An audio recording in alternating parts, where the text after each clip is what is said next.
Minha gente, chegando por aqui com mais um podcast Câmara de Vencedores.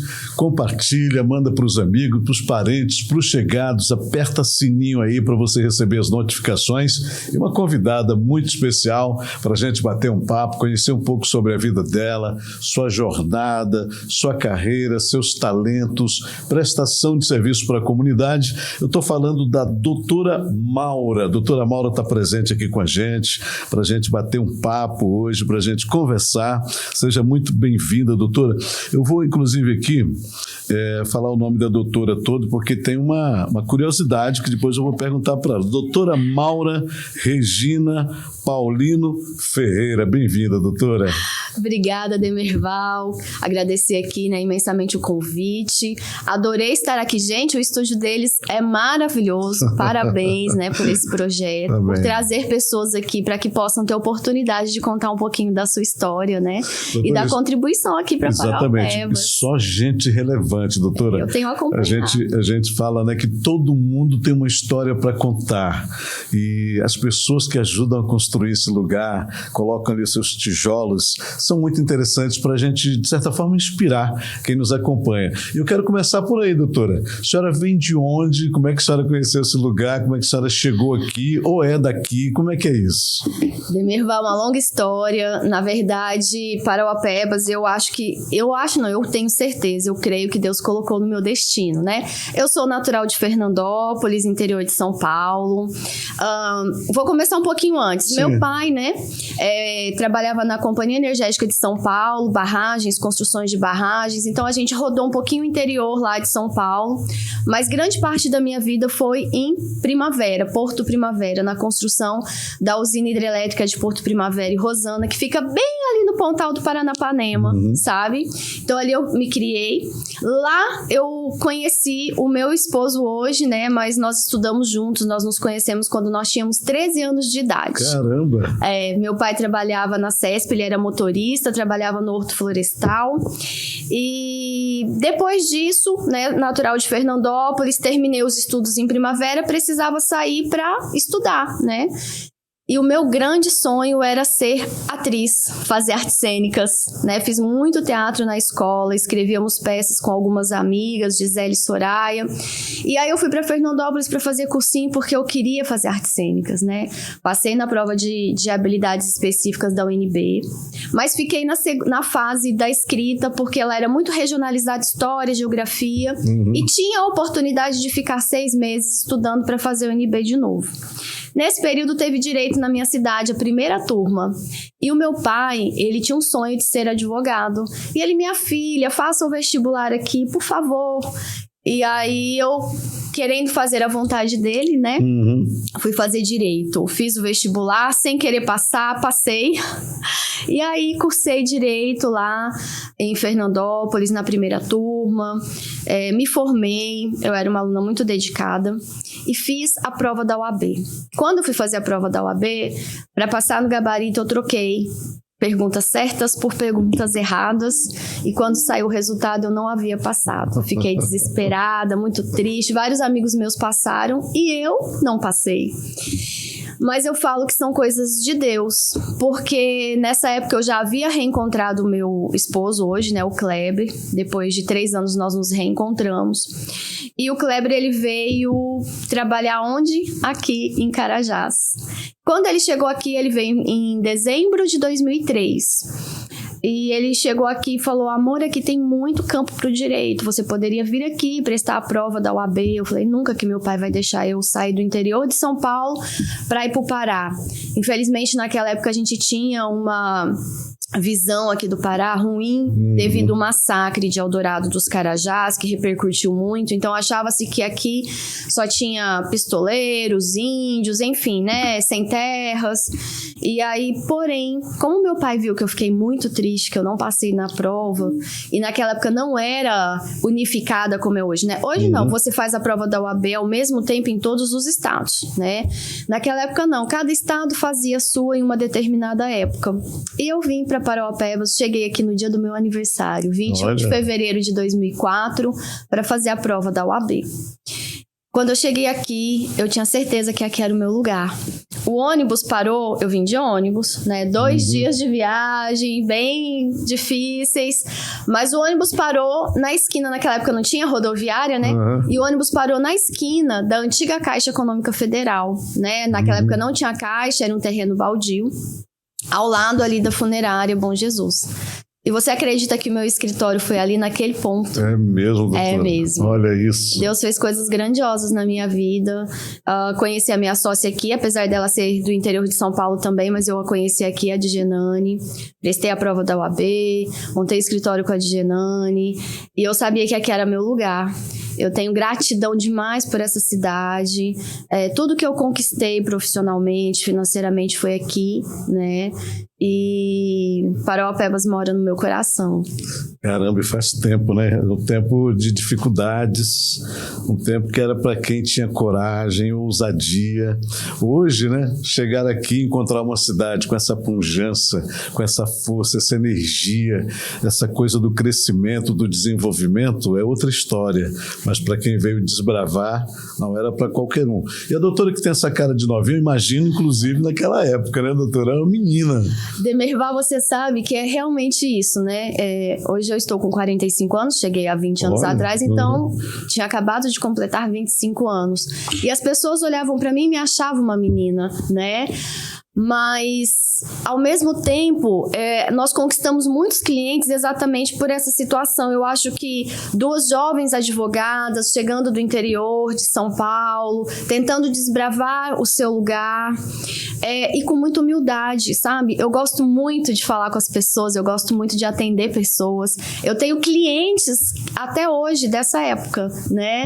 Então, nós montamos o nosso escritório ali com muita dificuldade, porque aqui era muito caro as coisas, aluguel, tudo muito difícil. E eu falei pra Digenane, que era minha sócia, falei, olha, nós precisamos encontrar um local que eu possa também morar, porque eu não tenho condição de pagar 2 aluguéis. Então, ou eu trabalhava, né, ou eu pagava o aluguel para moradia. E assim foi, né? Encontramos esse ponto. E olha que engraçado. Naquela época, os escritórios todos concentravam ao redor da justiça. Um quarteirão para cima já era demais, não poderia ter escritório. Mas nós montamos ali, né, o nosso escritório, construímos e eu morava no fundo do escritório, né, então tinha um quartinho, uma cozinha e um banheirinho e na frente o salão de atendimento. E foi muito difícil no sentido de... Mas eu sabia que eu ia conseguir vencer. Porque eu fiquei 3 meses sem geladeira, 3 meses cozinhando num fogãozinho de 2 bocas, né? O escritório. Porque a gente precisava montar o escritório. Então, nós compramos um computador de tubo usado. Nosso escritório não tinha ar-condicionado, era ventilador de teto.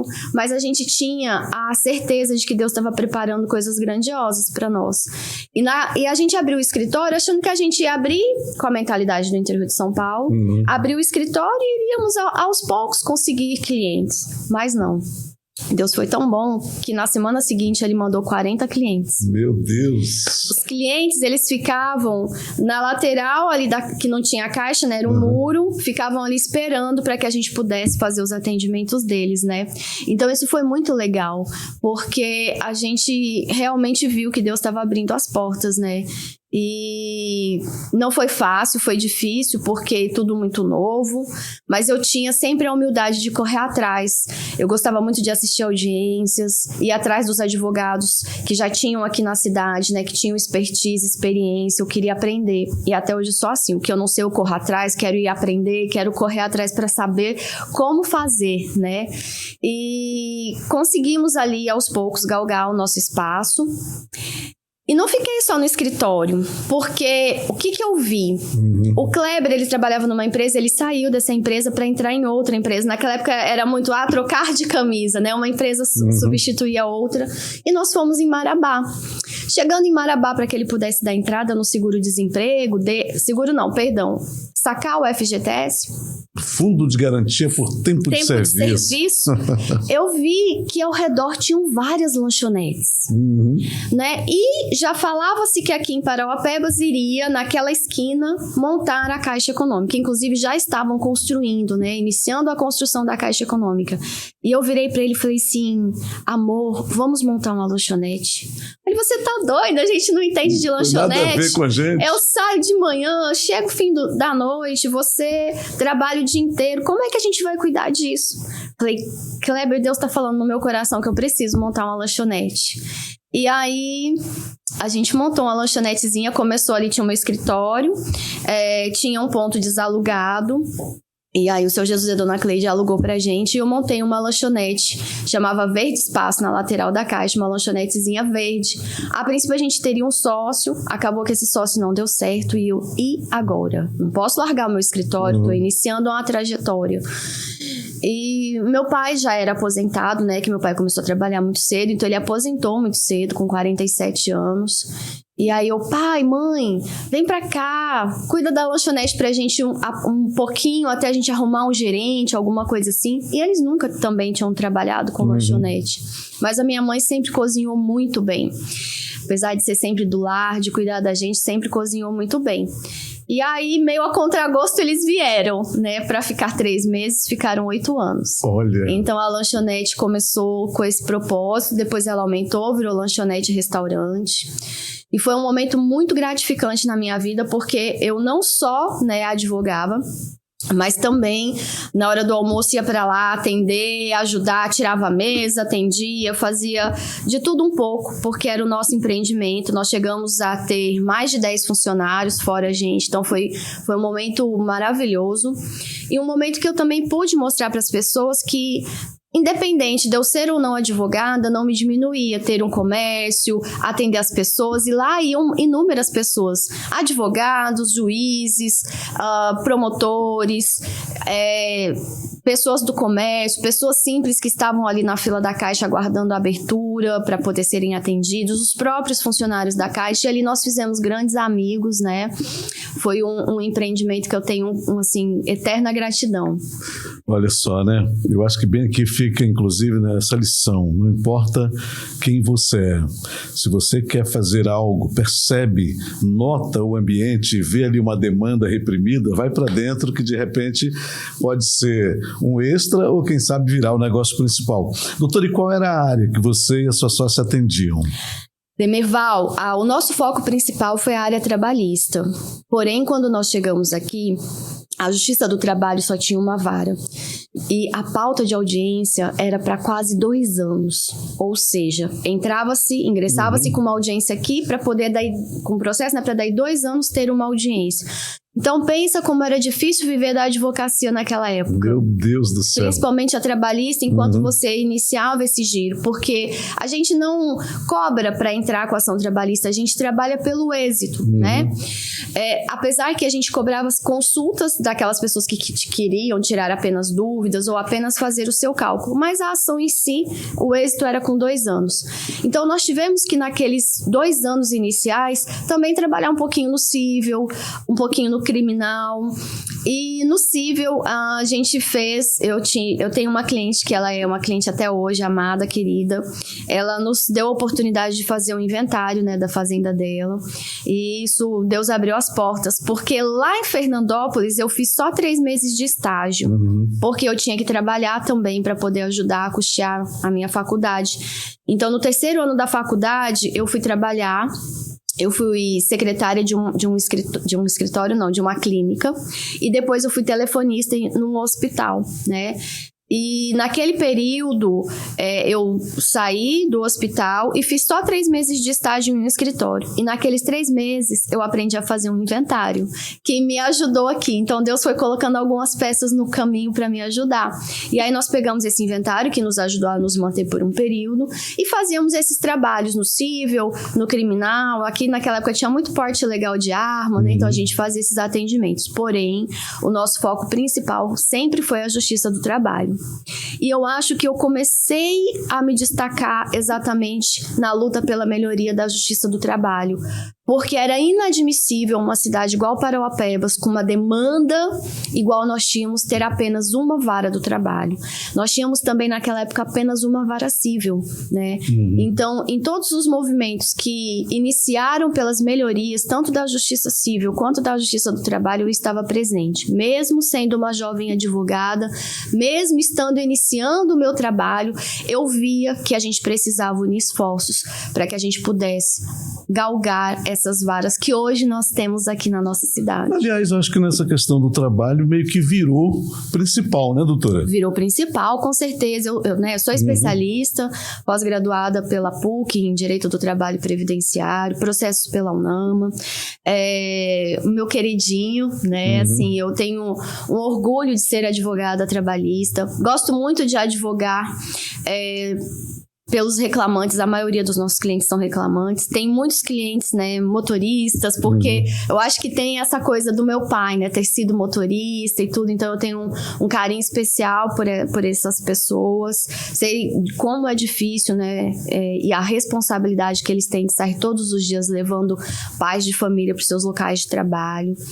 E fizemos aqui uma coisa que talvez muitas pessoas não sabem, mas nós começamos a puxar de novo as horas intímeres. Né? Nós chegamos aqui, os advogados que aqui estavam naquela época, acho que não tinha 40, já trabalhavam nisso, mas sem êxito, então eles começaram a deixar de mão. E quando nós chegamos aqui, eu falei, opa, aqui tem uma demanda de horas intímeres. Mas os magistrados não é porque eles não dão que nós não vamos pedir, vamos voltar a pedir, né? E assim nós fizemos, né? Tinham alguns colegas da época que começaram também a trabalhar nesses pedidos, nós conversamos e começaram a trabalhar nesses pedidos. E foi assim que começou a voltar de novo, né, os pedidos de horas intímeres. Tivemos aqui um magistrado que começou a dar as horas de percurso, que foi o Dr. Francisco, que foi quem fez a primeira inspeção judicial, só que ele dava só do núcleo urbano para cima. Depois veio o Dr. Jonathan e aí fez outra inspeção que contemplou todas as áreas, começando aquele boom, né, das horas intímeres. Mas nós ajudamos muito nesse trabalho também, né? Infelizmente, com a reforma trabalhista, as horas intímeres foram retiradas, pactuadas, enfim. Mas muito daquele trabalho também partiu, né, da união de esforços desses advogados que acreditaram nessas demandas. Aliás, é importante a gente entrar um pouquinho nesse assunto, né, doutora? Porque a hora intímere, embora para muitas empresas, eu acho que todo mundo tem que realmente lutar pelo seu direito, pelo seu espaço, para fazer economia. Quem também é empresário sabe que no nosso país é uma luta muito grande. Sim. Mas a gente não pode desconsiderar o risco que é você sair da sua casa, principalmente num local onde essa troca de turno ela é algo muito permanente, né, o tempo todo. São várias trocas de turno durante as 24 horas e os perímetros de deslocamento, de certa forma longo, coloca esse cidadão sob um risco para até ele chegar ao local de trabalho dele, né, doutor? Então isso deveria ter sido levado em consideração sem precisar essa luta toda, e é algo que não deveria ter sido banido, né? Porque o cidadão precisa disso, né? É a vida dele, é a qualidade do trabalho que ele vai desenvolver lá na empresa. Para isso ele precisa fazer deslocamento. Na realidade, as horas intímeres, elas são concedidas quando o local é de difícil acesso e não servido por transporte público. Então, todas as características nas minas, nas nossas regiões, tem isso, né? O trabalhador, ele não tem a opção de morar próximo ao seu trabalho, caso ele queira, Exato. ou de se deslocar diariamente através da sua condução. Então, assim, fora isso, o tempo que ele está naquele percurso, né? Muitos saem cedo do seu trabalho, 5 horas da manhã, e só vão chegar nas suas residências 19, 20 horas. Então, assim, algumas empresas dão uma contraprestação para esses trabalhadores de premium-assiduidade, mas nem todas elas, né? E naquela época começou-se o quê? As negociações coletivas, para que essas horas fossem negociadas, para que as empresas também não tivessem o prejuízo, né? Então, colocavam-se nos seus contratos, né, com a mineradora essas horas de percurso e fomentava muito o comércio, porque era um plus, era um adicional que tinha-se, né, no contra-cheque do trabalhador, né? Então, assim, eu acho que com essa retirada que teve esse plus, com essa retirada, porque nem todas as empresas, né, conseguiram negociar ou conseguem pagar porque é dispendioso, né? Sim. Acabou-se também tirando um pouquinho do dinheiro que rodava aí no nosso comércio, né? Então, assim, eu acho que essa qualidade que o trabalhador, ele tinha de ter esse plus salarial, dessas horas de percurso, ajudou muito, né, naquele momento, naquele período. Mas eu acho que, assim, a gente nunca pode desistir, né? Temos que achar situações que possam compensar tanto os empresários, para que eles também não fiquem nesse prejuízo, quanto os trabalhadores, né, que estão ali dando o seu melhor e que precisam chegar nos locais de trabalho através desse transporte. E é essa a minha preocupação com os motoristas de ônibus, né? Eles precisam também ter essa qualidade para que eles possam efetivamente levar os trabalhadores dos seus locais de trabalho com a maior segurança, com a qualidade, para que eles possam também ter esse olhar, né, para que eles possam desenvolver o melhor trabalho. No caso deles especificamente, já é um trabalho de itinerância permanente, né? Porque, né, o cara sai de casa para ir lá para a garagem pegar o carro dele, é o que compreenderia ali a hora itinerary. Mas ele faz esse transporte nesse trajeto o tempo todo, né, doutora? Então o olhar é diferente. E daí que vem uma coisa interessante, que eu achei um detalhe muito legal, a senhora focar naquilo que a senhora conhecia bem intimamente, que era o labor do seu pai. E aqui fica uma dica também, né? Procure aquilo que você gosta, que você entende, que você percebeu ali no seio até da família mesmo, e desenvolve a tua carreira. A doutora pegou isso tudo, olha só no que deu, né, doutora? É verdade. O meu pai, ele... assim, é um exemplo de pessoa, né? É um herói pra mim. O meu pai, eu me recordo bem que teve uma época que lá na empresa eles mudaram alguns horários, inclusive do almoço. E os funcionários não conseguiriam, né, fazer o seu horário do almoço indo em casa. Eles tinham parado de recolher as marmitas, que tinham um refeitório para levar. E o meu pai, ele sacrificava o horário dele do almoço para levar essas pessoas nos seus lares. Então, meu pai, mesmo não precisando fazer isso, ele fazia esse roteiro, deixando cada pessoa no seu lar, chegava em casa, almoçava, correndo 5, 10 minutos, já voltava para poder pegar o pessoal de volta para levar para o trabalho. Então, assim, são grandes demonstrações, né, que meu pai fazia. Me recordo de ir com ele aos sábados, né, às vezes ele não precisava, mas ele ia aguar as plantas porque algum motorista faltou, e ele ia por vontade própria, sem recebimento, aguar essas plantas, e ele me levava, colocava lá na boleia do caminhão, pipa, e a gente fazia, né, esse trabalho. Papai, ele terminou os estudos com muita dificuldade, né? Então ele fez hoje aqui eu acho que é o CPEJA que o pessoal fala, né? Naquela época era supletivo, e eu lembro de ir com ele à noite para a escola, porque a minha irmã já não estava mais conosco, minha irmã enfermeira estava fazendo já faculdade fora, para ele terminar, né, a escola e o segundo grau, ele e a minha mãe. Então eu me recordo de ir com eles à noite, ajudar, estudava de manhã, estudava à noite com eles de novo, porque não tinha com quem me deixar, e eles me levavam para a escola. Mas a grande lição era levar e não necessariamente lá o quadro negro, né, doutora? É verdade. Doutora, e são só 2 irmãs? Somos 2 irmãs, né? Nós somos 7 anos de diferença. Minha irmã é enfermeira, né? Enfermeira de formação, especialista em UTI. Minha irmã também tem um trabalho muito bonito na nossa cidade. Ela chegou a ser secretária de saúde lá na nossa cidade, né? Servidora de carreira, né? Trabalhou muitos anos na Santa Casa, na UTI, e é uma pessoa que tem uma garra muito grande. Então ela trabalhava à noite, uma noite sim, uma noite não, na Santa Casa, passou no concurso público e chefiava postos de saúde durante o dia. Então é uma pessoa que trabalhou muito. Depois de um tempo ela deixou a Santa Casa e ficou só no serviço público, né? E é uma pessoa que eu tenho muito orgulho por tudo que ela fez, me ajudou, né? Ajudou na minha formação, ajudou a custear também minha faculdade. Então, eu tenho gratidão por tudo que ela fez. E me deu 2 sobrinhas, né? Que eu falo que são minhas filhas do coração. A Nayara, que hoje tem 30 anos. Caramba! E a Raíssa, que hoje está fazendo medicina. A Nayara é arquiteta e minha sócia na loja, né? A Nayara, temos as lojas. E ela é que cuida dessas lojas. As lojas de quê, doutora? São lojas de acessórios. Começou com o nome Espaço Biju. Lojas de preço único, bijuterias de preço único. Começou a primeira, foi em Fernandópolis, depois nós montamos aqui. Hoje lá em Fernandópolis mudou o nome, é o nome dela, Nayara Paulino Acessórios. Aqui ainda continua o Espaço Biju. E uma curiosidade, eu sempre gostei muito desse trabalho também artesanal.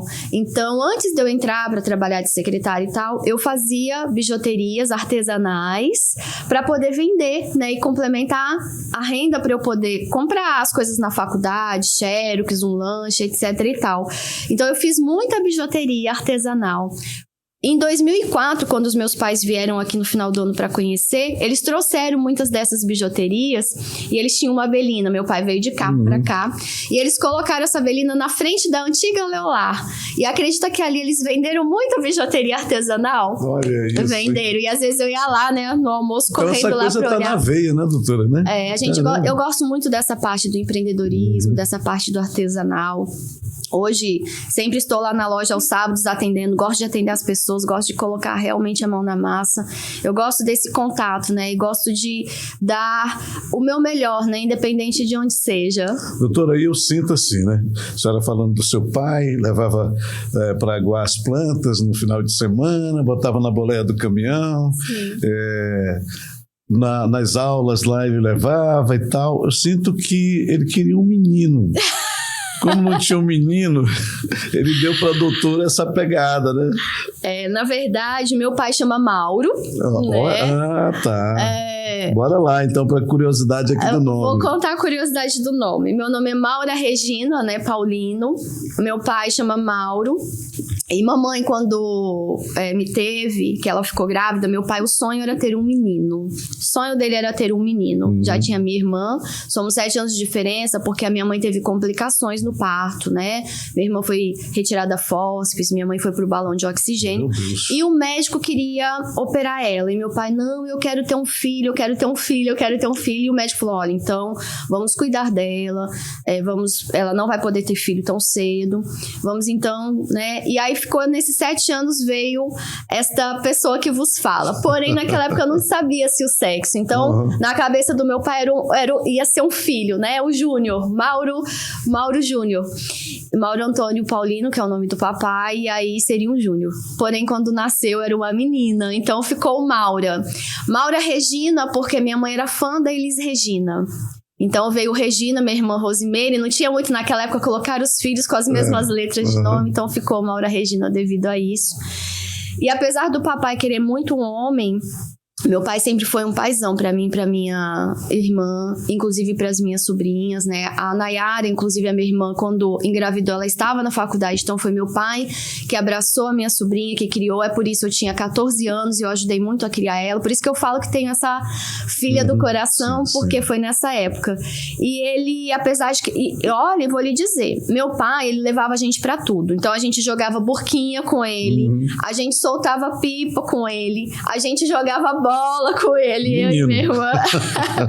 Mas a gente nunca perdeu essa feminilidade. Claro. Então, assim, só poderia estar se ele estivesse, né? Então, se ele não estivesse, nós também não poderíamos estar juntos.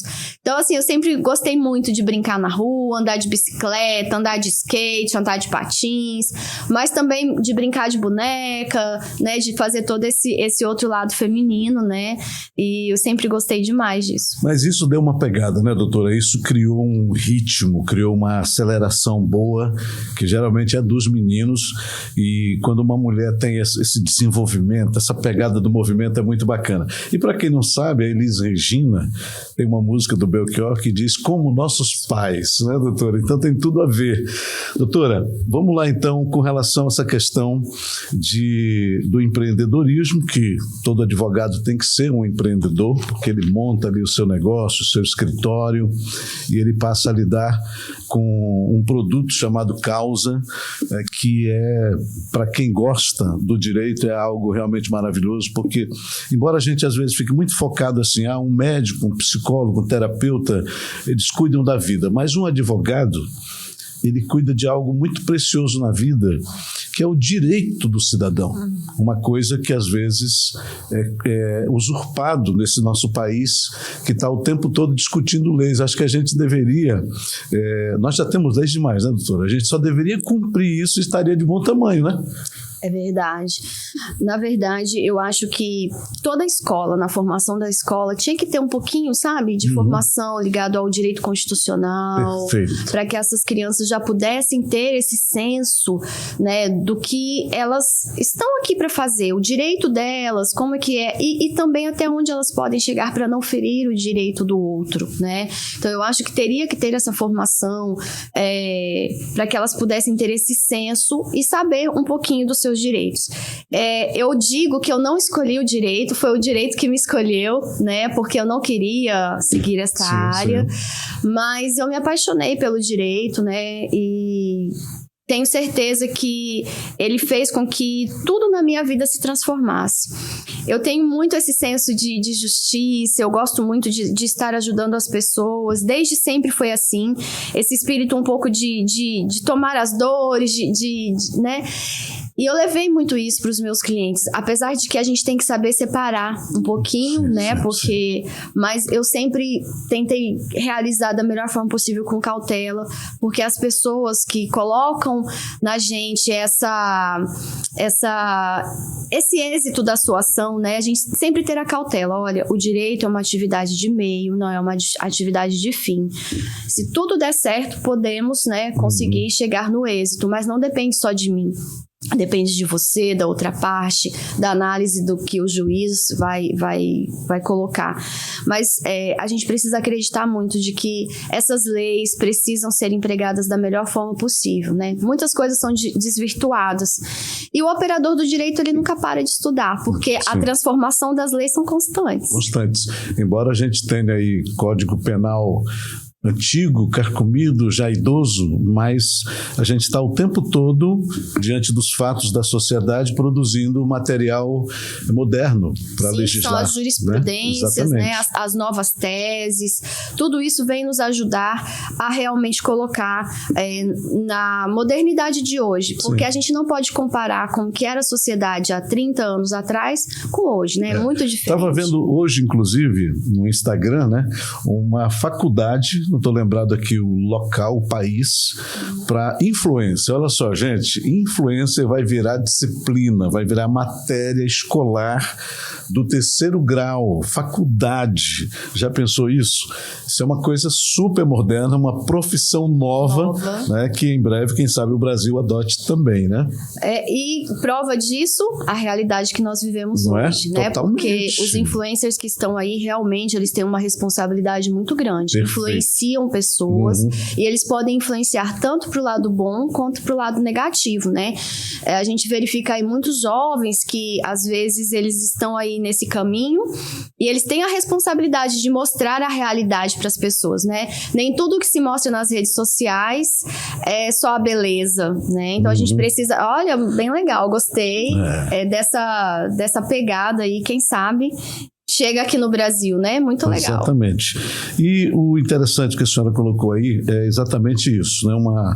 Uma orientação. E quando isso vira uma disciplina que entra na grade curricular, significa que o operador daquele ofício, ele precisa ter regra, normas, responsabilidade com isso. Não é mais já não é mais uma coisa aleatória. Você pode fazer de qualquer jeito, porque está muito em debate essa questão da internet hoje, né, doutora? Sim. Que era considerado território de ninguém, mas a realidade é que há muita responsabilidade envolvida em quem faz internet, que trabalha internet, em quem carrega esse título de influencer. Isso não é uma coisa à toa. Não. Se você tem o poder de influenciar alguém, que esse poder seja levado muito a sério. Com certeza. O que a gente tem visto hoje, né? Muitas pessoas, elas idealizam aquela vida perfeita perfeita das redes sociais, mas nós sabemos que essa vida perfeita no dia a dia não funciona. Todos nós temos dificuldades, todos nós temos dias de tristezas e de alegrias. Então, a vida real, ela tem que ser mostrada realmente, né? Então, esses influencers que mostram a vida real, que mostram esse lado também de que nem tudo é perfeito, é maravilhoso, né? Mostrar ali o seu dia a dia, os seus perrengues, o que deu certo, o que não deu certo, e que todos nós somos humanos e somos iguais nesse sentido também. Universidade da Irlanda, doutora, vai oferecer diploma para influencers. Que legal. A informação. Depois a gente compartilha para a gente entender mais do assunto.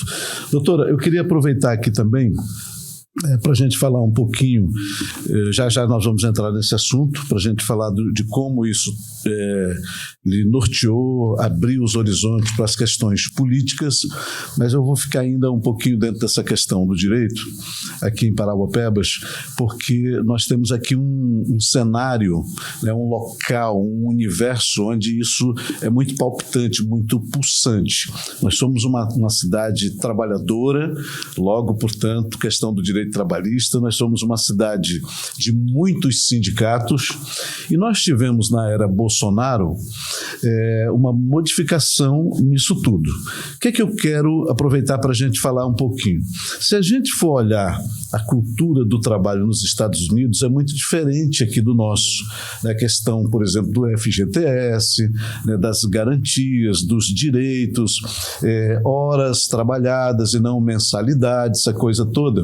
O que é que a senhora poderia dizer com relação a essa nossa realidade? A nossa legislação trabalhista, ela não limita o trabalhador no aspecto de que ele possa negociar os seus rendimentos, as suas horas, o seu labor, os seus direitos. O que é que nós poderíamos utilizar aqui, doutora, como comparação ou parâmetro? Na verdade, essa é uma situação bem delicada. Porque o que acontece? Lá, países de primeiro mundo, é muito difícil a gente comparar com o nosso país, que é um país de terceiro mundo. Por quê que eu vou lhe dizer isso? Lá, a remuneração dessas pessoas é muito superior ao que o brasileiro ganha. Então, assim, hoje, essas regras básicas, né, de que se traz, se a Constituição realmente fosse empregada, o salário mínimo seria hoje um salário maravilhoso, mas não é. Então, hoje o que se ganha aqui é muito pouco para que você custeie, né, uma qualidade digna de trabalho. Então, essas garantias desses direitos para esses trabalhadores hoje, que são as garantias mínimas, devem continuar. Por quê? Porque ainda nós estamos longe dessa potência econômica que os Estados Unidos vive. E nós precisamos trazer essa realidade para o nosso país, né? Então, assim, eu acho que a reforma trabalhista, ela foi feita, muita coisa deveria ser realmente feita, porque estava uma disparidade muito grande, né? Que era só para o trabalhador e poucas garantias para as empresas. Então, a gente precisava, né, tentar balancear isso. Porém, a reforma trabalhista, em certos pontos, ela foi muito drástica também para o trabalhador. Então, hoje tem se tentado colocar um liame, né, para que isso tenha esse equilíbrio, porque é o que o direito prega, o equilíbrio entre as partes. A economia do Brasil, ela precisa ainda fomentar muito essa situação da mão de obra, essa mão de obra qualificada, né? Aqui em Parauapebas a gente ainda sente muita dificuldade dessa mão de obra qualificada. Percebe-se que profissionais com mão de obra qualificada, eles conseguem se manter bem no mercado de trabalho com uma boa remuneração. Então, a gente precisa fomentar essa qualificação desse trabalhador. Aqui a gente tem um giro muito grande e as empresas têm muita dificuldade em manter bons funcionários, porque esse giro de funcionários, quando o funcionário está chegando no liame de ficar bom, ele, vou sair, vou para outro. Então, olha o que essas empresas investiu tanto nesse trabalhador sai para em busca de uma outra empresa. Então, todo esse regramento, a gente está tentando encontrar esse equilíbrio, né? Eu me recordo na lanchonete que eu tinha uma rotatividade de funcionários grandes até eu conseguir equilibrar e manter aquele quadro de funcionários na empresa. Achei interessante a senhora tocar neste ponto específico aqui da área do trabalho, porque isso ainda acontece hoje, doutora. Eu converso muito com amigos meus que são proprietários de casas noturnas, bares, lanchonetes, padarias, panificadoras, a dificuldade é enorme, porque às vezes eles preparam esse trabalhador, eles formam de alguma maneira ali dentro daquele ofício, e daqui a pouco abre uma nova panificadora e leva o cara. É muito difícil isso, exatamente por essa situação, né? Oferecer um pouquinho a mais, a pessoa já vai. E às vezes nem chega a conversar, né, com a pessoa. Deixa na mão, né? O famoso deixa na mão. Deixa na mão. E assim, e eu tenho colocado muito isso, sabe? Que a gente precisa fidelizar esse funcionário. Então, se aquele funcionário é bom, fideliza ele, veja o que você pode fazer de melhor para ele, o que ele pode lhe dar também de melhor. Dê um treinamento, dê qualificação para que ele possa ficar ali contigo. Porque essa rotatividade também nas empresas traz um gasto desnecessário para o empreendedor, porque ele vai ter que fazer todo um treinamento, investimento, exames, uniformes, né? Inserir ele ali no meio dos demais funcionários e daí a pouco ele sai e te deixa na mão, né? E a gente está falando aqui de um setor que pode parecer assim, poxa, mas foram citar justamente isso, né? Nós estamos empresas de engenharia, empresa disso, daquilo, o cara foram pegar aqui o básico. Mas esse básico do básico, ele também precisa de qualificação, né? O quanto a gente às vezes reclama de ter chegado num ambiente, numa lanchonete ou num barzinho, e aquele garçom, aquele servente acabou não fazendo como a gente gostaria, e a gente sai dali com aquela sensação de que aquela pessoa não estava no dia bom, ou ela não é treinada, enfim. Mas a gente está falando disso aqui para mostrar que em qualquer área você pode ter dificuldade se você não tiver uma mão de obra preparada, qualificada. Portanto, se você é um garçom, se você é um gari, ou se você é um engenheiro da NASA, qualifique-se, porque é ali no seu setor que, com a sua qualificação, você vai poder ter um rendimento melhor, né, doutora? Eu concordo plenamente. A qualificação na vida de qualquer pessoa é fundamental. E também, né, aquele carinho, aquele sorriso, fazer o que você gosta, atender bem. Nem todo dia nós estamos bem, mas a pessoa, ela não tem, né, que suportar esse seu problema, né? Se você vai trabalhar, vá realmente trabalhar com o coração, vá realmente trabalhar com aquilo que você quer entregar para o outro da melhor forma possível, né? Esses dias, doutora, eu vou contar aqui esse exemplo rapidinho. Eu estava em Imperatriz do Maranhão, né, onde a família da minha esposa mora, é o lugar de onde eu venho, enfim, essa coisa toda. Amo Imperatriz. E aí, na hora de vir embora, eu parei num posto de combustível, vi lá que o combustível estava mais barato, né? Parei lá. E aí veio aquele moço, né, aquele moço negro, jovem e tal, falou assim, olha, você vai pagar como? Se for no cartão é um preço, se for no débito é outro, se for no crédito é outro, se for em dinheiro fica mais barato. Aí eu falei, não, coloca em dinheiro, né? E aí ele falou assim, olha, se você quiser, você pode levar também esse produtinho aqui para limpar o vidro do carro, fica muito legal, é R$8 só. Eu falei, ei, acrescenta aí, manda bala. E aí ele abasteceu e deu ali tipo R$180, né? O combustível. E aí eu falei assim, você já acrescentou? Já tá ok. E eu dei R$200 para ele e falei, fica com troco. Ele falou, olha, não precisa. Eu falei, não, fica de boa. Bacana o E aí, por que eu fiz aquilo, doutora? Às vezes eu vou em posto de combustível que a pessoa ela é tão exagerada que eu já fico meio chateado, porque você está ali querendo ir embora, né? E a pessoa faz assim, faz assado. Ele foi tão gentil e tão qualificado para aquilo que eu adorei o atendimento. Eu achei aquilo espetacular. Então, esse equilíbrio que a qualificação nos dá é para a gente nem ser exagerado demais e nem para a gente também não ser o suficiente. Tem que ter esse equilíbrio, que só o preparo, que só a qualificação pode dar, né, doutora? E a experiência, né? Você tá falando isso, esses dias atrás a gente foi almoçar num restaurante e aí tinha lá um garçom nos atendendo, muito simpático, atencioso, né? E aí eu parei pra conversar com ele, né?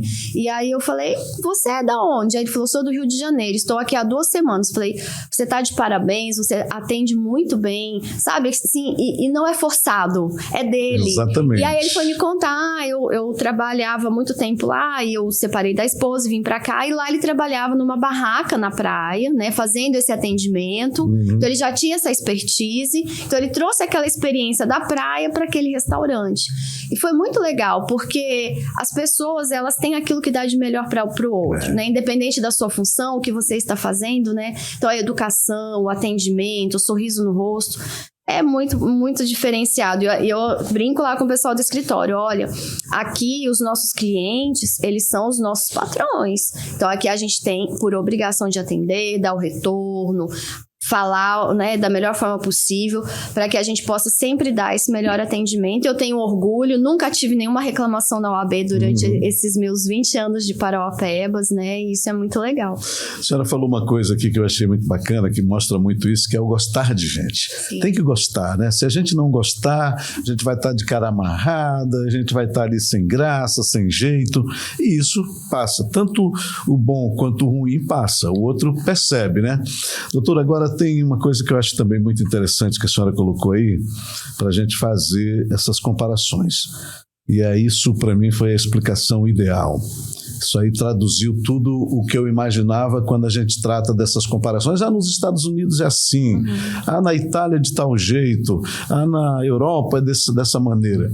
Nós não podemos nem discutir isso enquanto essas questões salariais não estiverem na discussão, né, doutora? Concordo. Nós não podemos estar discutindo que lá as horas são assim, assado, se aqui os nossos salários não chegam nem perto dessa equiparação com lá, né, doutora? Então nós ainda estamos patinando nisso. Nós estamos engatinhando nisso.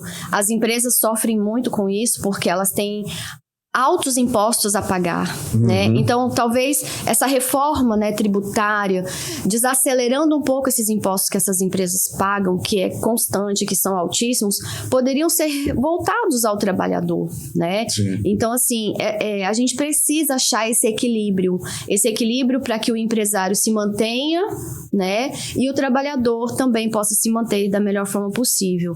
Eu espero que isso, né, em breve a gente consiga alcançar isso. Por que a gente não está alcançando, doutora? Nós vamos aí o quê? Para 8 mais 2 da Dilma, 10, nós vamos para 12 anos, né? Vamos para 14 anos de governo do Partido dos Trabalhadores. O que houve que não se avançou nisso? O Partido dos Trabalhadores se descaracterizou, perdeu a pauta, o que houve? Na verdade, eu acho que falta um pouco do empenho político de todos, né? Porque os senadores, os deputados, eles precisam estar empenhados também nessas funções. E o presidente também precisa querer fazer com que essa reforma realmente passe, avance, para que a gente tenha exatamente essa desconcentração desses impostos, né? Muita coisa já foi feita, mas eu acho que muito tem que se fazer. Na verdade, enquanto a gente não tiver na mentalidade que a gente precisa desafogar um pouco essas empresas desses tributos pesados, eu acho que ainda vai um pouco além do que a gente precisa fazer. E parece que o governo não está muito interessado nisso quando demonstra que é meio... Pois é, porque vai descapitalizar quem? O governo, né? Exatamente. Então, ele está pensando nesse sentido. Então, precisa se achar alternativas, né, para que a gente possa desafogar as empresas desses impostos pesados, né, e ao mesmo tempo manter, né, a gestão do governo para que esses impostos também que devem ser voltados para os serviços da população, saúde, educação, enfim, né, a empregabilidade desses impostos possam também ser utilizados da melhor forma possível. Eu acho que ainda, Demerval, eu acho que ainda não será nesse governo, talvez, que isso vá acontecer, né? Mas quem sabe, em breve, a gente consiga desafogar isso e dar qualidade, né, de salário para essas pessoas. Porque, olha, hoje a gente fala, um salário mínimo, né? 1.402, parece até que vai ter um reajuste. Mas nós pagamos R$1.402, vamos supor, por uma empregada doméstica. Porém, essa empregada doméstica, para mim, no final do mês, ela vai me sair R$2.000 e tantos. Tem empresas que ela paga, sei lá, R$3.000 por um trabalhador, mas ao final esse trabalhador para essa empresa vai custar R$6.000, R$7.000, né? Então, assim, é muito dispendioso, e a gente precisa encontrar esse equilíbrio. Se tira esses embutidos e passa isso diretamente para o trabalhador, da mesma forma que num produto que você compra por 10, metade disso é só tributo, né? Então, a gente compraria pela metade daquele valor e a gente ganharia, a empresa ganharia, e que o governo ganharia com isso? O problema é que há uma certa fome, né, de recursos. O governo não consegue desinchar, não consegue cortar na própria carne, não consegue fazer essa lipo econômica, e aí a gente vira nessa bola de neve. E com um detalhe, né, doutora, a gente perdeu meio que esse poder de reação. Está todo mundo fazendo movimento nas redes sociais, mas aquele movimento que governos temem, que é a rua, acabou, né? A gente não vê mais nada disso. É verdade. E muito das conquistas foram com essas mobilizações. As mobilizações. Muitas dessas conquistas. Exatamente. Doutora, e aí nós entramos meio que sem querer aqui nessa área política. A senhora, doutora Maura Paulino, é uma política na veia, né? Me fale um pouquinho disso. O que é que isso representa? Como é que a senhora caiu nessa coisa da política partidária? Há muita conversa de que a senhora vem aí para prefeita. Como é que é isso, doutora? Demerval, na verdade, eu acho que eu gosto muito da política, né? Desde criança, sempre estive aí na minha cidade, lá em Primavera, minha mãe, a gente sempre militou, gostávamos dessa situação. Me recordo de criança, era o antigo PMDB, né? Então lá minha mãe apoiou um candidato, enfim, a gente ia para esses comícios e tal. Depois a primeira vez que eu votei com 16 anos foi por um professor meu de história, e aí ele não foi eleito, eu fiquei muito indignada, falei, não vou mais mexer com política. Eu sempre gostei muito, mas nunca tinha sido filiada a nenhum partido. Eu acho que um pouco disso tem-se um pouco do que eu tenho feito na história da UAB, né? Eu estou à frente da UAB, fui levada a ser presidente da UAB, não tinha interesse. Um pouquinho antes disso, ajudei também na ATEP, na Associação dos Advogados Trabalhistas do Estado do Pará, subseção Parauapebas, junto com meu amigo Rubens, né, que na época era o presidente e eu era vice. E nessa época a gente fez um combate incessante ali na Justiça do Trabalho dos chamados juízes TQQ. Eu vou só recordar um pouquinho para você entender como eu vim parar na política. E aí o que era? Os juízes chegavam aqui, nem todos, tá? Mas tinha alguns juízes que chegavam aqui na terça-feira, iam embora na quinta, pauta exaustiva. Nós já tínhamos nessa época 4 varas, graças a Deus, que foi uma militância. Daí que veio o TQQ, chegava na terça e ia embora na quinta, né? Então, ia transferir as audiências, enfim. Aí a gente, não, precisamos combater isso, né? Fizemos as denúncias, realmente ficou demonstrado, e aí, inclusive, depois esse juiz foi até transferido daqui, vieram os outros e as coisas foram organizadas, porque o trabalhador já era muito penalizado pela pauta extensa. Ainda chegavam juízes que não tinham compromisso do trabalho efetivo. Foi muito difícil a gente conseguir toda essa estrutura hoje trabalhista que nós temos, aquele fórum, 4 varas, a justiça comum, né, que hoje nós temos várias varas, várias criminais, especialistas, enfim, para a gente deixar isso, né? Então, daí começou-se esse meu trabalho dentro de instituição, porque até então, e eu costumo dizer isso, a gente não precisa estar inserida em nenhuma instituição, não precisamos ter cargos na OAB para fazer pela OAB. Prova disso é que eu sempre fiz sem ter cargo nenhum. Quando veio as eleições da OAB de 2018, que seria 2019 o primeiro ano, o grupo falou, agora é você, tem que ser você. Eu falava, eu não quero, né? Não tenho estrutura para isso, etc e tal. Não. Se não for você, não tem outra pessoa. Tanto que eu lancei meu nome realmente, né, pelo grupo. Nós não tivemos chapa adversária, né? Foi por aclamação. Dr. Guilherme, que já era o vice-presidente, junto com o Dr. David, veio ser meu vice-presidente. E ali iniciou um projeto, né, da OAB. E em 2020 nós tivemos a pandemia. Né? Então, nós enfrentamos um momento muito complicado, muito complexo, tanto para a sociedade quanto para a advocacia. Porque o advogado, ele é autônomo na maioria das vezes, ele depende das audiências e tudo parou.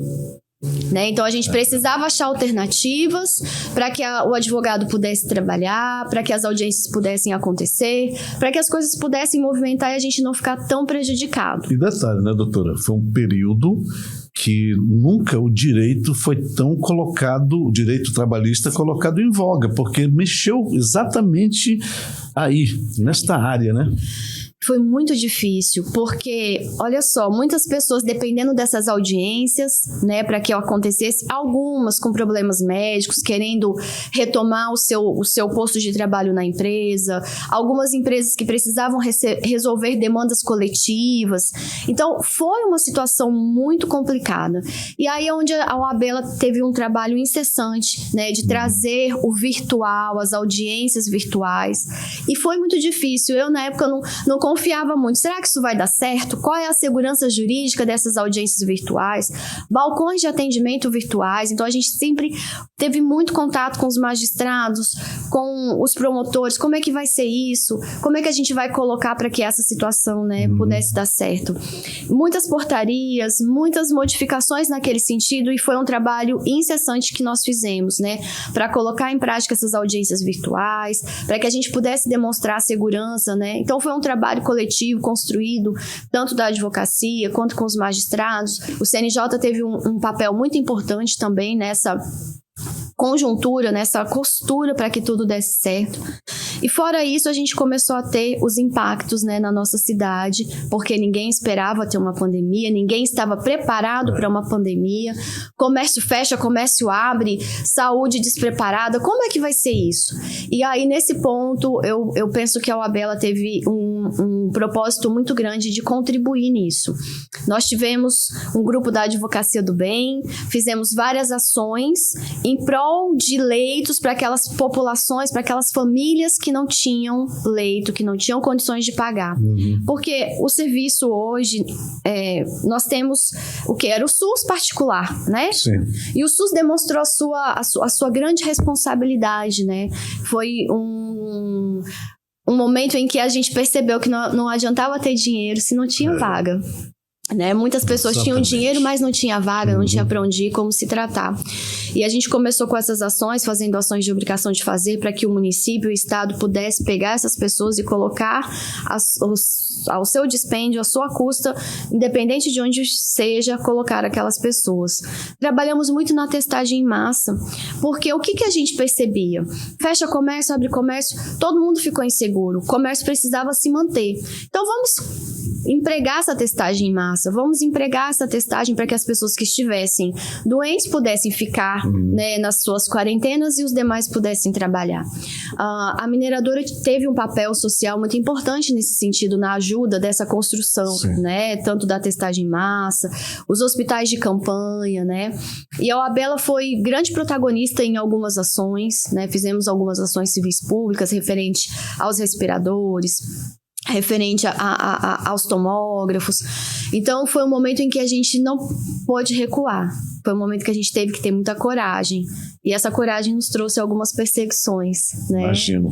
Mas eu creio que Deus não dá a missão que a gente não consiga carregar, né? Então, naquele momento, junto também tivemos um grande apoio da Associação dos Médicos, através do Dr. Mariel. Fizemos aquela inspeção lá no hospital para verificar a realidade. E aquilo foi muito importante, porque através daquela inspeção, que as pessoas puderam realmente enxergar como é que estava, muito se fez no município, né? Que eu acredito também que eles estavam um pouco perdidos, porque era tudo muito novo, né? Ninguém sabia os procedimentos que iriam serem realizados. Mas foi uma militância, e eu acho que foi daí que muitas pessoas começaram a conhecer, né, a Maura. Fora isso, na OAB a gente fez e estamos fazendo muita gestão. Quando nós pegamos a OAB, nós tínhamos 10 comissões temáticas. Hoje nós temos 32 comissões temáticas. Caramba! Essas comissões, elas nos ajudam muito, são os braços e as pernas da OAB.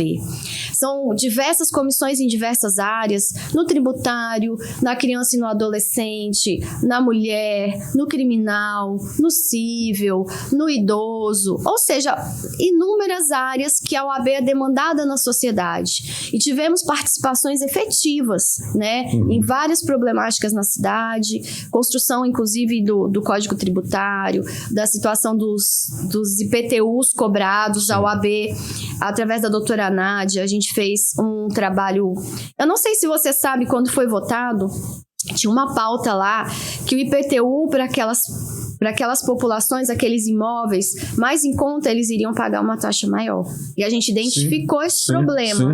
A OAB foi para cima, falamos com vários vereadores, foi retirado de pauta, foi reorganizado aquele reajuste, porque a pessoa que tem um imóvel mais em conta, com valor menor, automaticamente ela tem que pagar menos. Né? E por que os que têm imóveis de valores altíssimos teriam que pagar menos? Então a gente fez esse trabalho também em prol da população, dentre tantas coisas que a gente está sempre aí inserido. Eu tenho orgulho de fazer parte da OAB, tenho orgulho de levar a OAB para vários locais. Quando a senhora disse assim, olha, eu não estou preparada para isso, era humildade? Não. Ou a senhora descobriu que estava no meio da confusão, no meio do caos, da pandemia, dos problemas, dessas várias políticas públicas que se comissionou ali, fazendo que se descobre?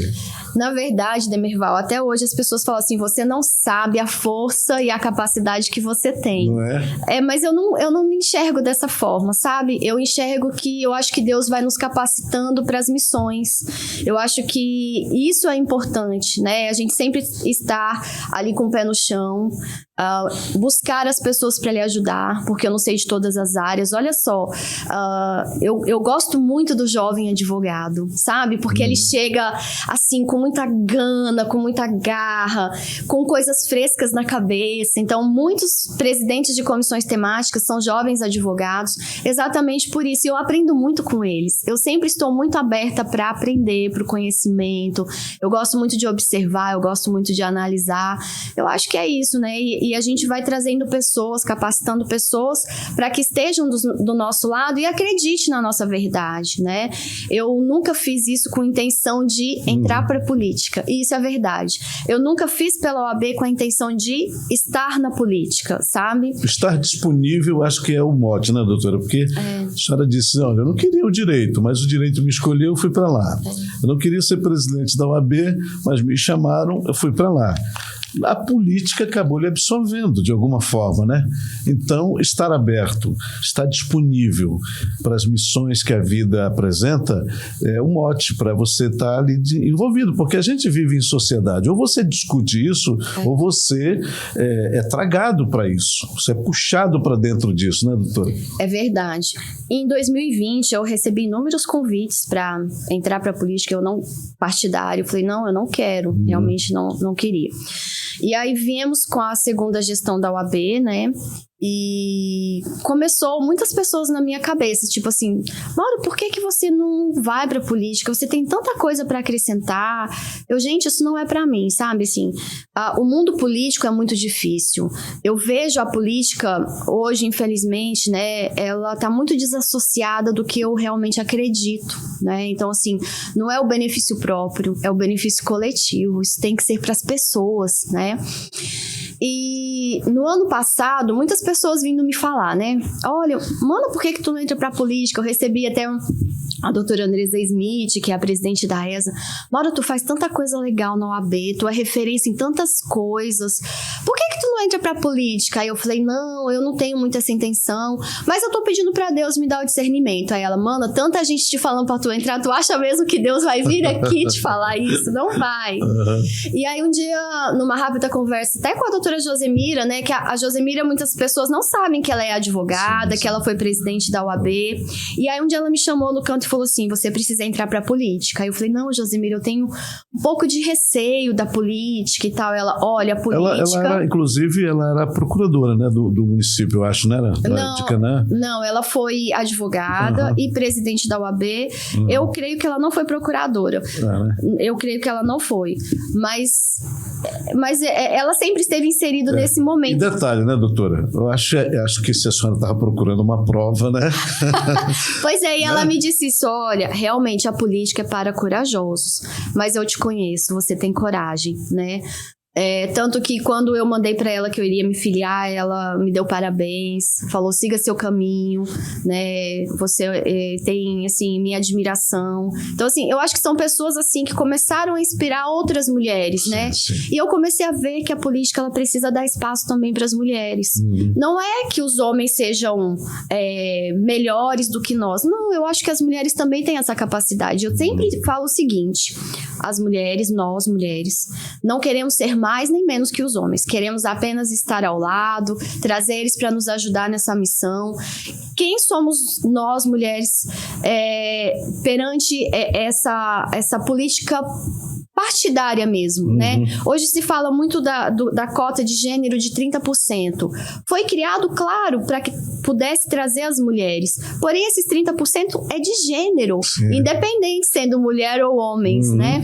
E eu acho que ainda muito precisa dessas mulheres estarem inseridas para fazer políticas públicas para as mulheres, para ajudar os homens também, né? A ter esse olhar, essa visão voltada também para as mulheres. Os levantamentos que têm sido feitos aí, doutora, mostram que os homens gostam muito de candidatas, apostam muito, até às vezes ao contrário das mulheres, né, que meio são ressabiadas, não confiam muito, talvez por uma autoavaliação, né, de não se colocar diante desses desafios como alguém preparado e tal, aí fica achando que mulher talvez não tenha a mesma pegada, não tenha a mesma força que um homem tem para discutir essas situações. Mas eu tenho conversado aqui no nosso podcast com muitas mulheres, doutora, e vou dizer uma coisa, olha, acho que a gente nunca teve mulheres tão preparadas em todo o tempo para enfrentar esses desafios que a política exige.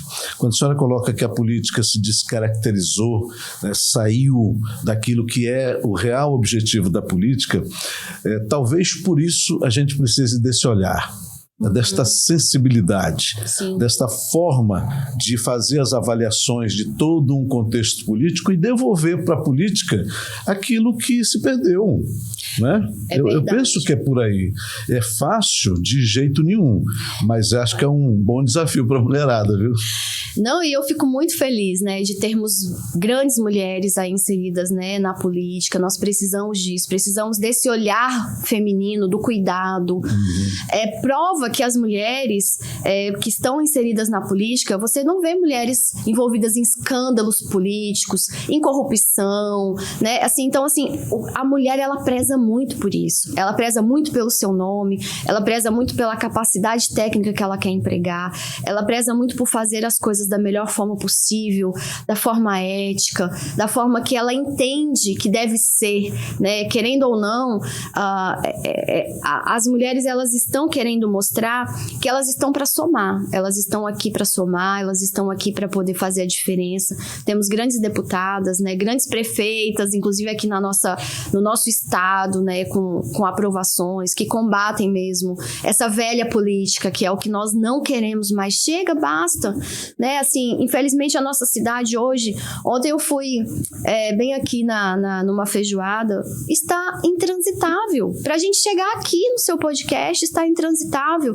Arruma, bota ali uma casquinha, já tá ruim, né? Então, assim, que bom que agora trouxeram uma usina, né? Mas quanto tempo demorou para essa usina chegar? Então, assim, tem muitos projetos bons para serem colocados em efetividade. A gente precisa disso, né? Basta, assim, eu acho que nós precisamos mostrar para a população que Parauapebas ainda tem jeito. Ela tem jeito. Nós precisamos ter pessoas sérias, comprometidas com isso. Sim, doutora, na semana passada, né, se não me falha a memória, fechou-se as janelas partidárias. Sim. Como é que a senhora está com relação a isso? Certo. Questão de sigla e de pensamento. Como é que a senhora está se colocando aí no cenário? Certo. Eu estava no Partido Cidadania, porém, devido à federação com o PSDB, eu tive que sair do Cidadania, né? Lá a gente lançou a nossa pré-candidatura a prefeita de Parauapebas. Recebi muitas mensagens positivas, né? Isso mesmo, por mais mulheres. Quase não se tinha mulheres, né? Mas devido à federação e o documento que chegou, a gente percebeu que a gente não conseguiria avançar muito estando ali no Cidadania, porque o PSDB hoje, né, ele está com a situação, né? Sim. E o meu pensamento não é de estar hoje. Eu não concordo, sabe, Demirval, com essa política que está aí, com a forma com que Parauapebas hoje está. Eu acho que a nossa cidade era para ser uma cidade realmente modelo em educação, em saúde. Eu fiz muitas inspeções, eu fui muito contra a terceirização do HGP. Hoje, olha como que está o HGP, quantas crianças nós estamos perdendo, pessoas que estão lá, né, enfim, sem o devido cuidado e o atendimento. Então, todas essas situações me fizeram estar do outro lado, né? Aquela configuração cidadania-PSDB acabaria com qualquer discurso, né? Exatamente. Não tinha como. Por mais que o cidadania, né, por mais que o presidente, por mais que todos que estão lá, né, se colocam, né, contra, né, são oposição, mas o projeto em si talvez poderia ser barrado pela federação, pela presidência, pela conjuntura. Não foi uma decisão fácil, sabe? Porque eu tinha escolhido realmente o partido pelo coração, né, pelas pessoas. Não foi uma decisão fácil. Mas o grupo entendeu que a gente precisava, naquele momento, né, estar em um outro lugar que pudesse ter continuidade dessa nossa bandeira. E aí eu recebi, né, o convite do PRD. E estou lá no PRD, né? O presidente... PRD é Partido... Republicano Democrático, né? Estou lá com o PRD, com a minha equipe que foi junto me apoiando, né? O seu Leonardo da CIP me chamou, tivemos uma boa conversa, eu já conheço ele há muitos anos, né? Já fizemos vários trabalhos em conjunto. E aí eu estou lá e eu fui, né? Desde que eles me deixassem continuar, né, com a minha pré-campanha. Então, eu continuo com essa pré-campanha, a Prefeitura de Parauapebas, para que eu possa fortalecer meu nome. Por quê? Muitas pessoas não me conhecem, Demirval, né? Quem mais me conhece é esse mundo mesmo do direito, esse mundo... Então, é um projeto Maura na política, é um projeto que eu quero galgar, pode ser que não dê certo agora e a gente vai apoiar, né, um outro candidato, mas é um projeto que eu quero colocar para que as pessoas também enxerguem que nós precisamos de mulheres na política, para tentar fazer pelo menos um pouco do que a gente almeja, uma política séria, uma política independente. Eu acho que precisa disso, né? Eu sou muito contra do sistema de política que está aí. Eu sempre bati nessa tecla. Vereador não pode ter secretaria na mão. A secretaria é do gestor. É o gestor que indica o seu secretário, é o gestor que faz essa coordenação toda, né? Então, assim, o vereador, ele está ali para legislar, para fiscalizar, para colocar realmente a população em primeiro lugar, em busca dessas melhorias. E as secretarias precisam ter pessoas preparadas. Quantas pessoas técnicas que poderiam estar nessas secretarias, gerindo essas secretarias, levando melhores qualidades para as pessoas e que, infelizmente, não estão. Quantos servidores de carreira que têm preparação para estar à frente desses cargos, mas não estão porque, infelizmente, colocam-se cargos políticos para que aquelas pessoas possam, né, continuar fazendo o bel prazer dos seus vereadores ou, enfim, das pessoas que estão na pasta. Então, nós precisamos mudar esse sistema precisa mudar e ele precisa mudar urgentemente. E aí, neste caso, né, doutora, sem entrar, né? Porque se isso tudo está aí e tudo isso não é conveniente para o desenvolvimento do município, tem que ser realmente combatido, e a senhora levanta, inclusive, também esta bandeira dentro de um discurso para uma candidatura a prefeito de Parauapebas. Nós temos ainda para Parauapebas essa ideia de que uma cidade milionária, uma cidade com muitos recursos e que poderia se tornar esse modelo de cidade para o país, uma vez que a gente tem as benesses, né, de ser uma cidade minerária, de ser uma cidade pujante, rica, e que não precisaria desses artifícios políticos para poder manter a governança. A gente não precisaria disso. Acho que está na hora de um compliance na administração municipal, né, doutora? É por aí, né? Doutora, bom, e aí a senhora se coloca disponível, né, para uma discussão, para uma possibilidade, se a senhora colocou a frase, né, abre aspas, se não for agora, vamos apoiar alguém, fecha fecha aspas. É isso. Se não for agora, vamos apoiar alguém. O PRD, ele está na base do Avante. Então, Avante, PRD, Agir, né? Hoje nós sabemos que o candidato do Avante é o que está aí nas pesquisas melhores, né? Que é o Aurélio Goiano. Mas nós estamos também na nossa caminhada, né? Vamos continuar na nossa caminhada. Eu acho que a gente precisa unir esforços, principalmente para que a gente possa realmente chegar, né, em algum lugar. E eu espero que sejam as oposições que cheguem lá, né? Sim. Eu acho que eu não tenho nada contra os candidatos que estão aí, ao contrário. Pela situação, inclusive conheço vários vereadores, né? Tenho muita amizade com eles, mas eu acho que tem momentos que a gente precisa escolher um lado, né? E o meu lado hoje Parauapebas precisa ser reconstruída. O seu lado é o de Parauapebas. É o de Parauapebas. O meu lado é uma cidade que eu amo, eu tenho esse pertencimento por Parauapebas, eu sou muito grata por tudo que eu tenho aqui, né? E eu quero ver essa cidade realmente ser uma cidade que traga qualidade de vida para todas as pessoas e não só para um grupo de pessoas que se beneficiam diariamente disso. Eu acho inaceitável, Demerval, falando aqui de campanhas milionárias. Né? Nós temos aí campanhas milionárias e se você for verificar a remuneração que essas pessoas vão receber durante esses 4 anos, não se paga o que se gastou na campanha. É uma conta que não fecha, não bate, né? E assim, será que a população não enxerga isso? Então assim, hoje as pessoas precisam enxergar que o seu voto tem que ser um voto realmente consciente, né? Um voto para que a gente mude, um voto consciente, um voto que as pessoas falam, não, eu quero uma saúde de qualidade, é possível fazer. Eu quero escolas com merenda escolar de qualidade, que tenham nutricionista, que tenham realmente uma merenda que as crianças tem muitas crianças, e a gente sabe disso e vê, que vão para a escola para ter uma refeição. Aí chega lá, só tem cuscuz e café ou uma bolacha murcha. É inadmissível, sabe? Então, assim, a gente precisa galgar isso, a gente precisa ter uma fiscalização mais eficiente, né?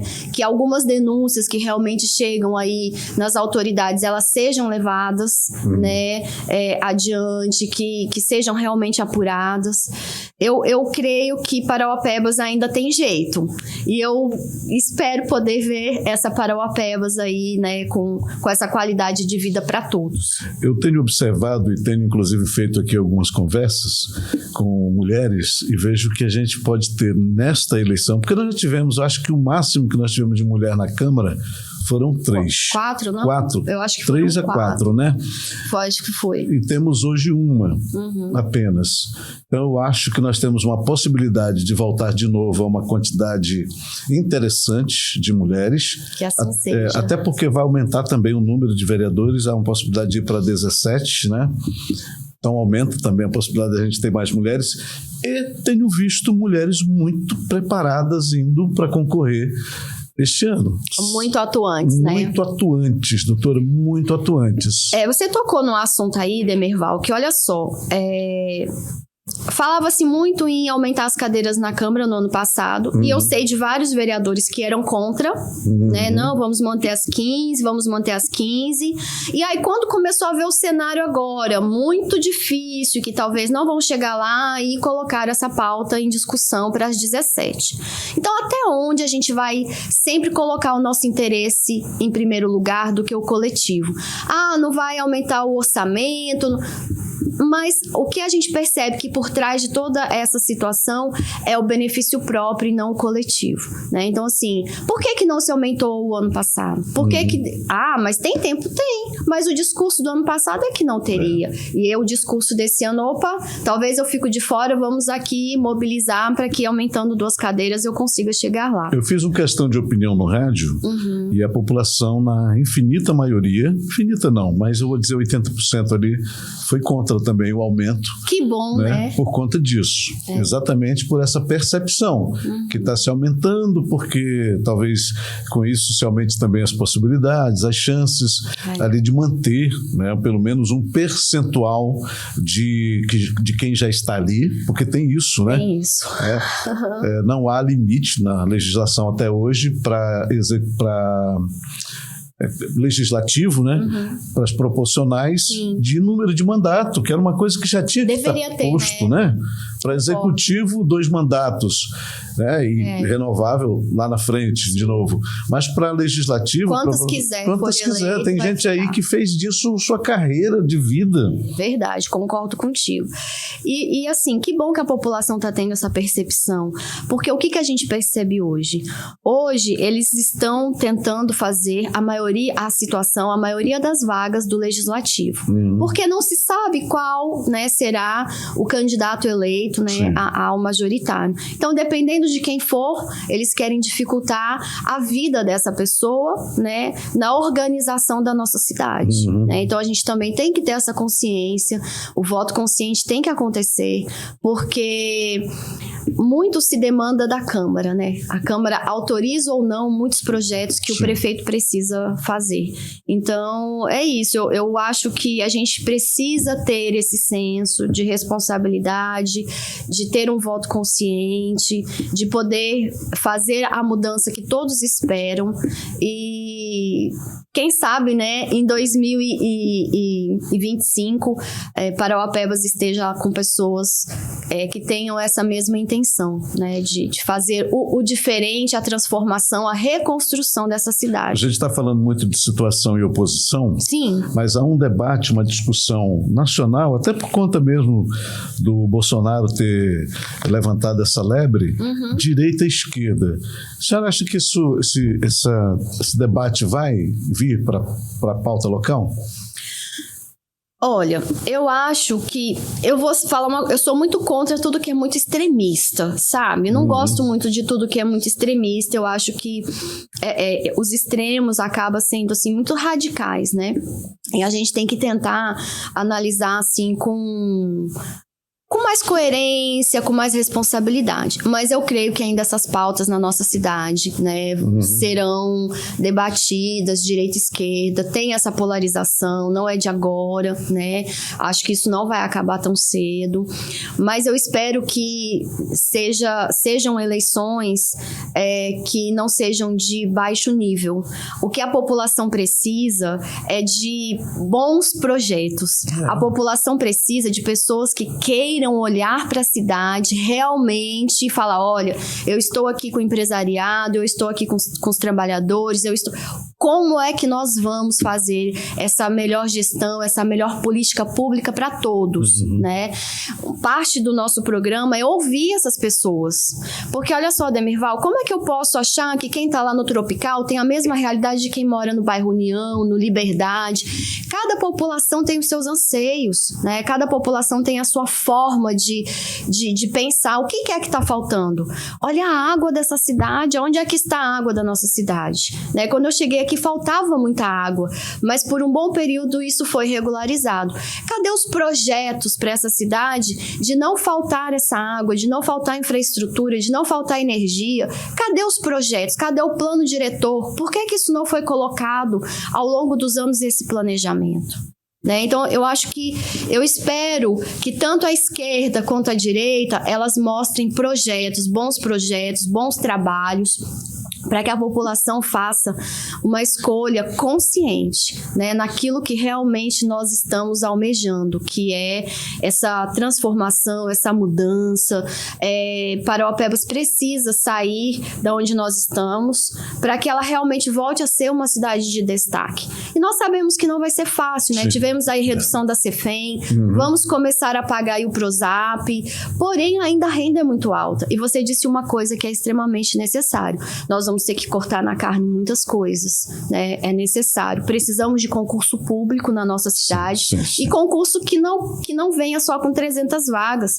Não cabe na lógica eu ter mais de 4 mil contratados e abrir um concurso público com 300 e poucas vagas, né? O servidor concursado, ele tem responsabilidade, ele só faz aquilo que realmente ele entende que lhe cabe, porque ele pode ser penalizado, ele pode responder um PAD, ele pode ser exonerado do serviço público. Então, assim, eu acho que a gente precisa de pessoas qualificadas também, pessoas que estão ali estudando, que querem fazer a diferença ali na sua profissão, né? E detalhe, né, doutora, quando a gente fala dessa questão direita e esquerda, é muito importante que a gente descubra, discuta e chegue à conclusão que nós não estamos falando aqui de Flamengo e Vasco, de Remo e Paysandu, viu, gente? É verdade. Não vamos entrar nessa de, vou torcer para esse time, para esse lado, porque é o meu lado, não. Vamos analisar o que cada um propõe, que é isso que a doutora acabou de colocar aqui. Qual é a proposta, qual é o projeto, qual é a linha, o que é que realmente vai se oportunizar, se oferecer para esta cidade que precisa de tantas coisas para a gente poder, então, fazer a nossa escolha de voto, né? Porque é nós que vamos eleger. É verdade. Somos nós que vamos eleger e nós que vamos também suportar as consequências desses votos. Exatamente, né? 4 anos sofrendo, demora pra caramba. Passa. Se for bom, passa rápido, mas se for ruim... Passa lentamente. Tudo que é ruim, né? Não é? Demora a passar, parece que as coisas não vão. Às vezes você tá numa aula, né? Uma aula daquele professor que você não é muito fã daquela matéria, demora a passar. Já quando é uma matéria que você gosta muito, quando você vê, já acabou, né? Um exemplo é esse podcast de hoje, doutora. Passou voando. Que legal. Vamos fazer mais vezes, tá? Quero convidá-la aqui para a gente falar mais vezes, seja do direito, seja das outras coisas. Eu vou pedir apenas, caso a senhora chegue lá, não tire o cuscuz da escola, viu, doutor? Não, imagina, eu amo cuscuz. Tire a bolacha mas nós precisamos complementar, não é não? Essa tire merenda. A bolacha xoxa, a bolacha vencida, mas mantenha o cuscuz. O cuscuz, o cuscuz e muito mais, né? E muito mais, e muito mais. Com certeza, eu amo cuscuz, vim aprender a conhecer o cuscuz aqui, né? Cuscuz, açaí, tudo, eu gosto muito da comida paraense também. A gente é farto, né? O que precisa é partilhar melhor isso, para chegar em todo mundo. Doutora, brigadão por ter vindo, tá? Fica aqui, portanto, o nosso compromisso, Renari, da doutora voltar mais vezes aqui para a gente bater papo, para a gente conversar e inspirar as pessoas, doutora. Vá fundo, vá com força, com vontade. A senhora está mais que preparada e não precisa Deus descer para lhe dizer isso não, viu? Obrigada, Demirval, pelo carinho, pela receptividade. Quero lhe parabenizar por esse trabalho maravilhoso que você faz aqui na nossa cidade, né? Você é uma referência. Eu acho que é isso, né? Cada um fazendo aquilo que gosta com carinho, a gente segue em frente e que Parauapebas realmente esteja, né, em 2025 em boas mãos. Se Deus quiser.